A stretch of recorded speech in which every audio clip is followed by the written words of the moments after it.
This is Matt at Nemesis Jiu-Jitsu, and over the next series of videos, we're going to be doing side control, both how to control the position, and then some submissions from that position.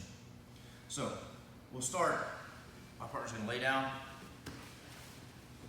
Right, so basically side control or cross side. What I'm looking for is the 4 points, the hips and the shoulders to control. And I need to have control of 3 of the 4 points. So I start bringing my arm under the head, and then my other arm is coming under this arm. Right? This is the way that side control was traditionally held, was here. So one of the things that I like to do to give me a little bit more control with that is when I come under the head, I use this arm and push, and I'll make a grip on the lat or under the armpit so that I keep shoulder pressure down across the jaw, right? Because if my partner is forced to look that way, it's impossible for them to turn back into me. So I use my shoulder to keep that pressure on the jaw, make them look away, which is going to keep the shoulders from being able to come back into me. For the hips, right, if I'm really flexible, I might be able to get good control with both knees, one into the shoulder, one into the hips, and control here. Most people aren't flexible enough to keep their hips low doing that. So typically what I'll do is the knee that's on the hip is going to stay in the hip, and I'm going to bring the other foot back. So knee in the hip, and then this leg comes back. Both feet,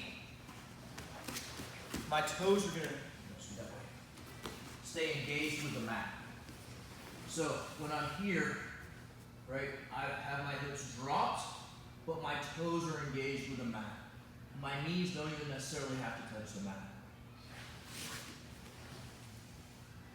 Now, the knee that's in the hip, right, and the hip is good.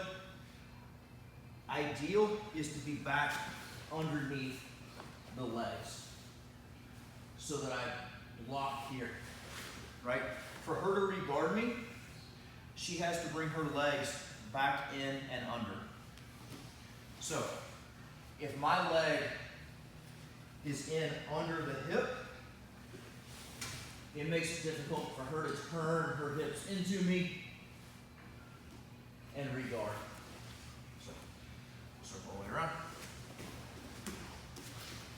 So kind of my ideal position for side control, right? We're under the head, hand comes under and grabs the armpit, shoulder goes across the jaw. The leg that's closest to the head is going to come back, toes stay engaged. My other leg comes in, knee underneath her legs or hips, and then this elbow is going to pinch so I case the hips and control. Head always stays low, right? Make it difficult for her to come in and try to push my head and create space, or get this arm underneath my jaw, right? So my head stays low, and this is my position. When we start looking to attack, my attacks are going to be determined a lot by my partner's positioning, right? So we're going to have one set of attacks if my opponent gets in and starts trying to turn into me and this shoulder starts to come off the mat. We'll have other attacks if they're flat on their back, and then again, more attacks if they start to turn away. So we'll start looking at those in the next video. Thank you.